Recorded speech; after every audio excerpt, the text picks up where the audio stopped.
করি, ধীরে ধীরে সদাচারী হয়ে গোবিন্দের প্রসাদ পাওয়ার চেষ্টা করি।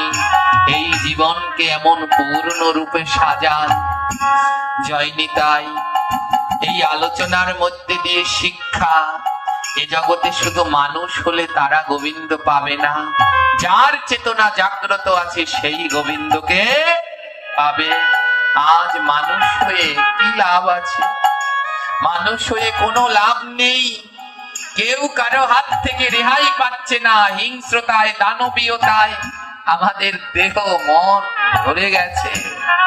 ধিক্কার এই মানব জন্মকে। ধিক্কার। যদি কেউ ভুল করে তাহলে তার ক্ষমা পাওয়ার অধিকার আছে। ভুল করলেও তার ক্ষমা পাওয়ার অধিকার আছে। এত বর্বরতায় আমরা পৌঁছে গেছি, আজ ক্ষমা চাইলেও তাকে ক্ষমা করা হয় না, হয় না। তাই এমন জন্মকে ধিক। এই জন্ম যেন কারো না হয়। প্রভুর কাছে এই প্রার্থনা। এই বর্বরতা আর সহ্য করা যায় না। জয় নিতাই। আদ্যকার আর আলোচনার কলেবর বাড়াবো না। দূর থেকে অনেক ভক্তগণ এসেছেন। সমস্ত কিছুই পরিস্থিতি আমাদের বিবেচনায় রাখতে হবে।